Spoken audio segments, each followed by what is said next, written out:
Man, the Ducati's been getting no love lately. But of course, since it's shitty out and I gotta go somewhere on the motorcycle, the Ducati's gonna get some love. Now, I don't know if pulling her out just because it's shitty out and I gotta carry some stuff somewhere in the bags is really qualifies as love, but hey, any attention is good attention, right?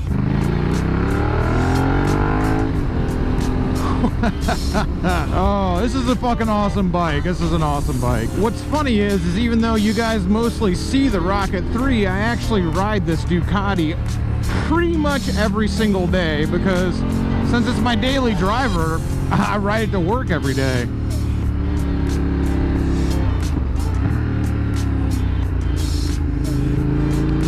And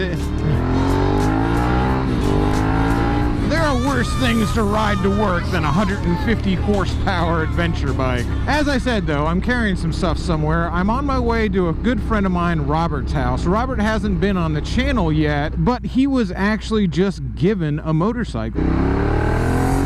And as with motorcycles that are given and not bought, obviously it's in kind of rough shape. It's a new Bonneville, not a new Bonneville, I think it's a 2001, the old carbureted version. The thing definitely needs some work, but Robert's a pretty handy guy, so I think he'll do just fine. But he asked if he could borrow a chain braking tool, so I'm on my way over to his house right now to drop that off to him. What's funny is, years and years and years ago, before I even knew Robert, he actually had a Ducati. I think he had a 750 Super Sport. I'm not sure, I'll have to ask him. But he had that Ducati right up until a quite nice, if distracted, young lady in a very sensible sedan did her best to end his life on it. He got messed up in that accident real bad. Spent a lot of time in the hospital and hasn't ridden again until now. I always like hearing that, you know. It's understandable when somebody almost dies and has to go through physical therapy and is worried they'll never walk again and all this. It's understandable that you take a little time off from riding. I mean, I get it. I would never judge somebody for that. But it makes me that much happier that he's getting back into it now. Hopefully, anyway. The bike's not running yet. Oh, there it is.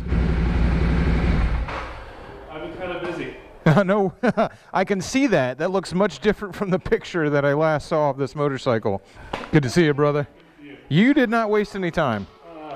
When I pulled up, Robert certainly wasn't wasting any time, which is funny because I'm used to people saying like, oh yeah, I got a project bike. When I say used to, I mean me. Which means I've got a bike that I'm going to sit around and do nothing to forever. But dang, dude. This is about 4 hours of pissed off. If I calm down, it'll take me a year and a half. Yeah.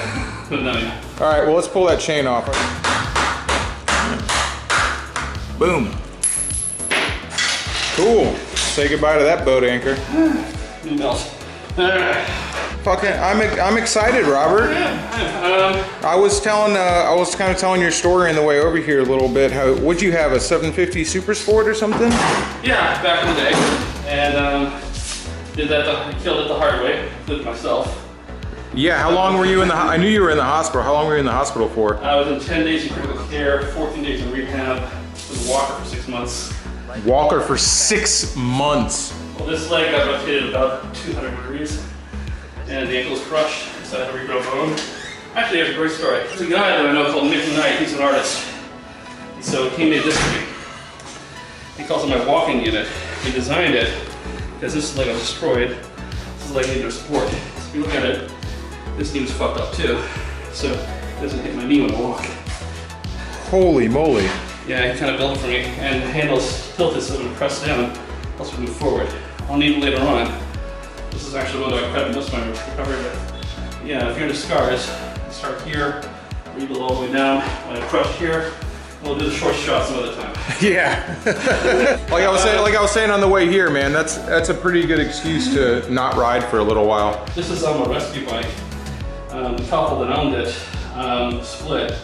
And this one was the house, so they sold the house off and I got this in the proceeds, so You know what, man? I always like a bike with a story. It's always a little bit better. Yeah, and what's really cool is it's a bike with a story that you're gonna add your story to. Exactly. It has a history now, it's gonna have a future. Because I don't think it did. I sound like such a homo saying this, but that just gave me goosebumps. back to my raspberry lime low carb beverage. Wow, good time hanging out with Robert and shooting the shit for a little while. I got some stuff I need to work on around my house though, so I'm heading back there. Actually, I think I might have convinced Robert to start up an Instagram channel or Instagram page, so I'll have all that information listed on the screen right now and down in the description below. Like I told Robert, he might be surprised how a dude who used to ride motorcycles got into an accident, got messed up, was in the hospital, and now started riding again. He might be surprised at how many people might actually like hearing that whole story of him getting back into motorcycles. I know I've had at least a few people on the channel who have been guys who previously rode and maybe got into an accident or, oh my God, I'm about to get soaked. Holy mackerel, it's raining really hard right there. So, luckily I took the Ducati, not just because I don't want the Rocket 3 to get rained on, but I've also got all my rain gear with me. Let's pull over real quick. That's coming, I can see it coming right there. I actually got to get changed pretty quick or I'm going to get soaked putting on my rain gear. Perfect place for the Ducati. Starbucks. Jeans. Thank you, Nelson Rig.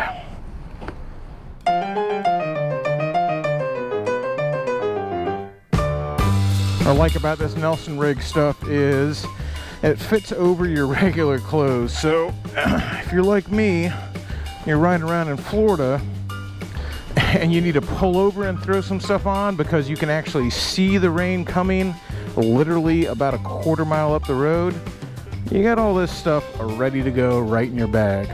All right, got my Nelson Rig stuff on, and just so you guys actually believe me at how close this rain is and how close you can actually see stuff coming in Florida, I'll probably do like a little just speeded up version of me pulling out of this parking lot and riding right into the rain so you can see how fast it is, and I'll put a lapse time here on the screen.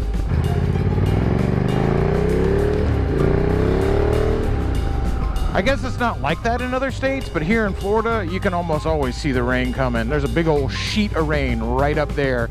Even though it's completely dry on the ground here, it hasn't rained at all. There's a joke in Florida that says, you know, it can be raining on one side of the street and not raining on the other. Well, let me tell you, that's not a joke. I've seen it happen multiple times, pretty much every summer, actually. I can't tell you how many times I've walked out of the bar, the Dirty Shame, and it's been raining in the front, and you go out back and the ground isn't even wet. I don't know if this is showing up on camera, but you can actually see the haze right up there where it's raining. Let me tell you, I know some of you guys don't ride in the rain, but if you live in Florida, you ride in the rain. You ain't got much other choice. So maybe not a quarter mile. I guess it was about a mile away. And this is why when there's a few black clouds in the sky, I take the Ducati. I mean, it's an adventure bike. It's supposed to be able to get wet, right? Plus, with all the saddlebags, I'm able to keep all this stuff with me.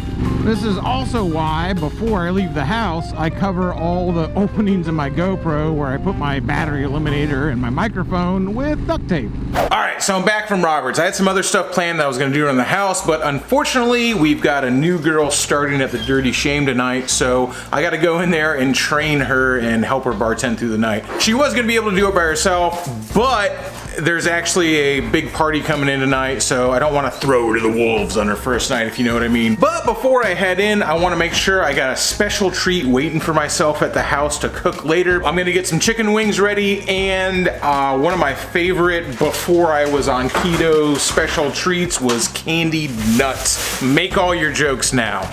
But I loved candied nuts, especially honey roasted nuts, so I'm gonna try out making candied nuts with Swerve later on. I'm gonna make some candied pecans. I don't really know how it's gonna turn out, but after I get back from the bar and I probably have a buzz on, I'll fuck it up for you guys on camera then.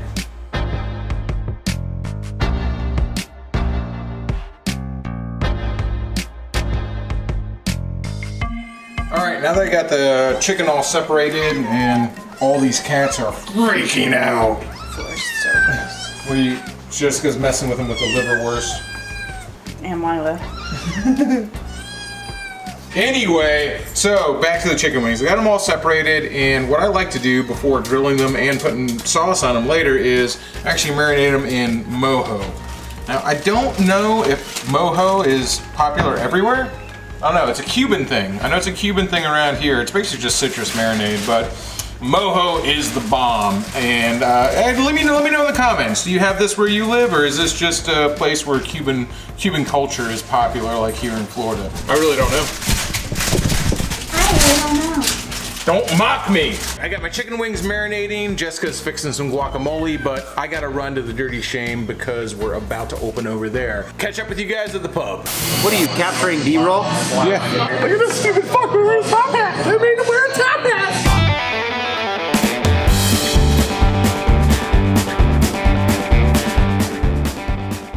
Here at the Dirty Shame with Eric, aka Buffalo Bill, Mr. Richard Bittman, and Tammy Z.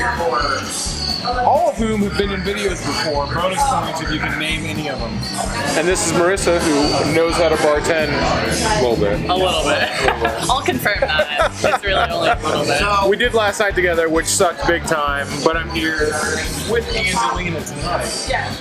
And this is her first day, so we're throwing her to the wolves.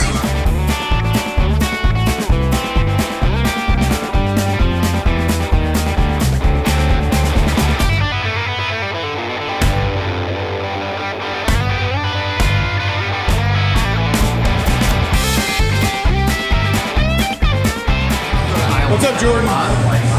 By the way, I just thought that was a funny thing to put in here. Jordan's actually been coming into this bar since she was 14 years old. But I used to do chemistry homework here. I'm not kidding. I remember. Over there, there's a big round table, and I would sit and do my chemistry homework. Aww. So here's a cool bar tip for you guys. I know I talked about doing some bar etiquette rules. If you're in a bar and it's long like this, and it's got an L on the end right here, if you're gonna sit here on the end of the bar, you better be my close fucking friend. Because if you're a stranger and you sit down right here, guess what? You just made a fucking enemy. Hey, No, it's you. It's Richard. Richard's fine. You're allowed. Richard's allowed to sit here. there's a squirrel on your fucking camera. So the guy, All right, so Carlos didn't ride his bike tonight. What he did ride My new or car. drive is this Surprise! 580 horsepower Mercedes SL 55 Thanks, Daddy. compressor AMG. God damn. Triggered. I'm triggered right now. yeah, it's retarded So fast. you got it? Huh? Here, take the camera. You gotta film it. Oh, fuck. All I know is it's convertible. 16020 CFC 1428223. I don't have no makeup, so Oh my God. I really don't deserve to be in a Mercedes right now, but holy crapola. Should I wear a seatbelt? That might be a good idea.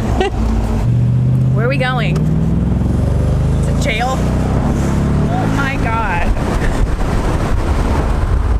This is too fast. You're gonna get pulled over. Try not to close your eyes. Is it still filming? Yeah. Yes. Yes. Why not? Oh my god. Oh, this is nice. Is my hair getting messed up? It's good? It's like, it's still nice and neat, right? It's still good to go. It's good. It's good. Ain't never had messed up hair. Alright guys, well, I didn't film me cooking because I got too drunk to both cook and film at the same time. I was also probably a little too drunk to cook. It's the next day. I just got back from shredding dirt bikes in the woods with Dylan. What's funny is I find myself pushing it to the limit more with Dylan than I do with anybody else.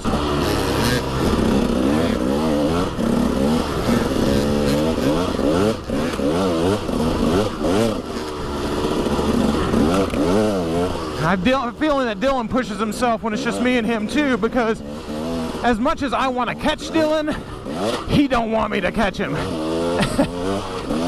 And I promise you guys a little bit more on the Les Camino there behind me. This is our new to us 2006 Subaru Baja. This car kind of just fell in our lap. It was one of Jessica's friend's car, and they had to move away, and they were actually selling everything they owned, so we picked this car up for next to nothing. They've always taken really great care of it, so the car is mechanically in perfect shape, the AC blows cold, and it's going to be kind of a great commuter for Jessica. Well, I really don't have anything to do to this car, so basically I'm just gonna make it look nice. One of the first things I like to do that really just makes a car look nice again is defog the headlights. So I use Mother's aluminum polish on this one. I've never actually used that 3M kit that comes with all the stuff that you're supposed to polish a headlight with. As you can see, compared to the other one, the Mother's aluminum polish, it works pretty well, you know, it defogs it nice. It's not perfectly crystal clear, but it looks good, especially when you look at them side by side. But I actually got one of those kits because I want to see if it really does that much better of a job than just straight up Mother's aluminum polish. This already requires way more prep work than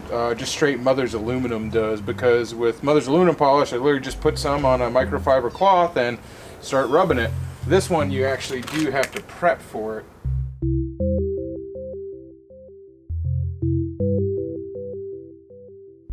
All right, let's see if all this extra time and extra expense is worth it.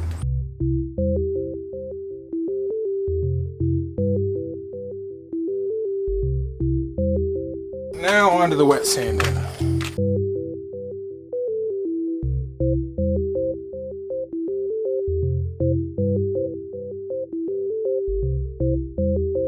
And now for the final compound.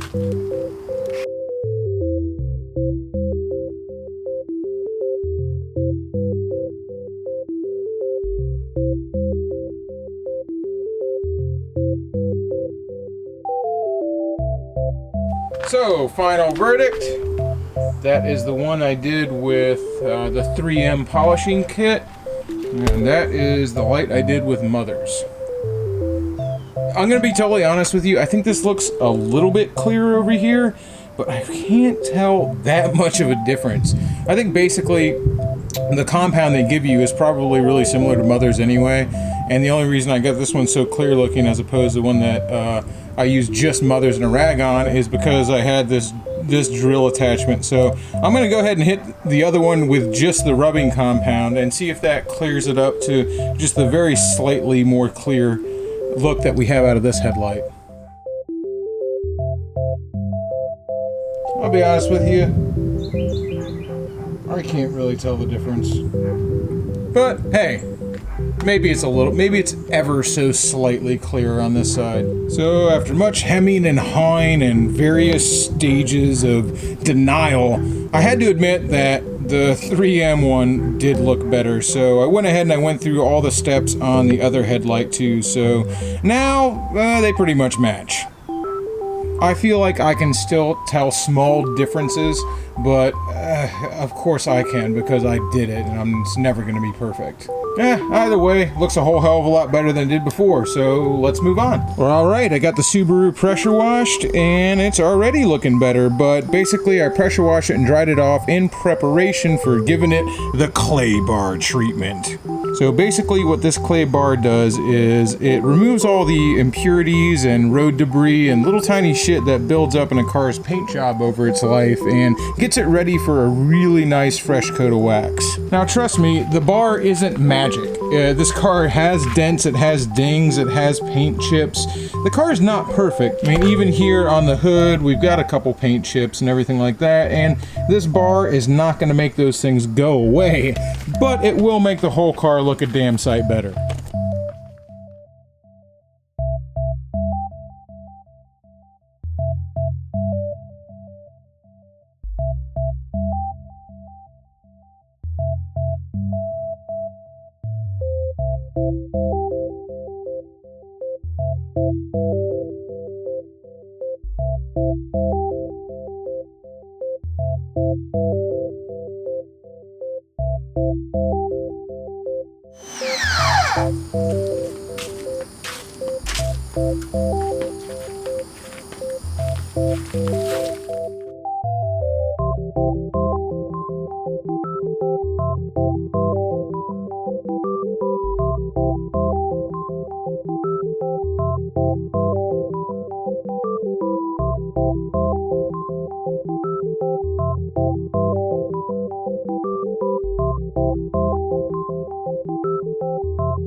Yeah, you shouldn't film this outside.